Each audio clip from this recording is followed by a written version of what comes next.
আসসালামু আলাইকুম। আজকে আমি আবারও আপনাদের মাঝে চলে এসেছি আচারি বেগুন নিয়ে।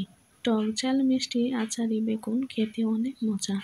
প্রথমে আমি বেগুনগুলোকে একটু মরিচের গুঁড়ো, একটু হলুদের গুঁড়ো আর পরিমাণ মতো একটু লবণ দিয়ে মাখিয়ে নিয়েছি।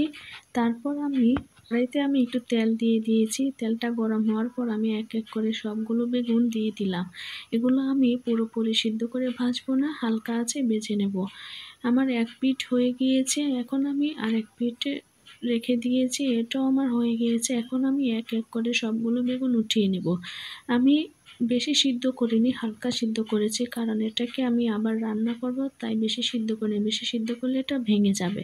তারপর আমি কড়াইতে একটু সরিষার তেল দিয়ে দিয়েছি, কারণ আচারি বেগুনটা সরিষার তেল দিয়ে রান্না করতে হয়, তা না হলে টেস্ট আসে না।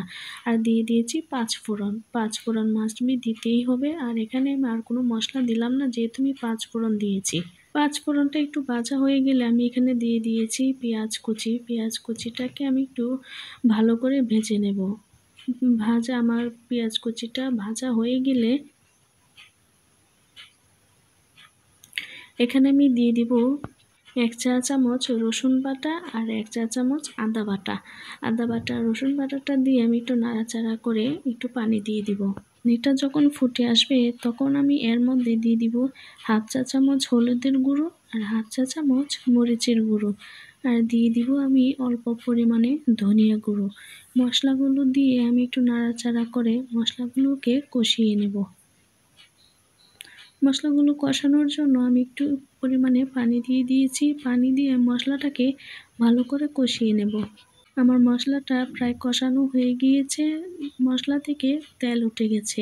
এখন আমি এখানে দিয়ে দিব 1 চা চামচ তেঁতুলের পানি। আমাদের তেঁতুলটা অনেক টক, তাই আমি অল্প পরিমাণে দিয়েছি, আপনারা টক অনুযায়ী দিবেন। আর এখানে দিয়ে দিব আমি পরিমাণ মতো লবণ। লবণটা দিয়ে একটু নাড়াচাড়া করে দিয়ে দিব 1 চা চামচ চিনি, কারণ তরকারিটা হবে টক ঝাল মিষ্টি।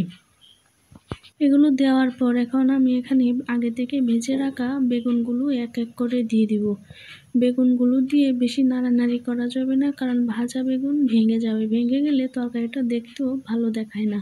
তাই আমি বেগুনগুলোকে আস্তে আস্তে উল্টিয়ে দেব। উল্টিয়ে দিয়ে এটাকে আমি ঢাকনা দিয়ে ঢেকে দেব। আর দিয়ে দিয়েছি একটু পরিমাণে পানি বেগুনটা সিদ্ধ হওয়ার জন্য।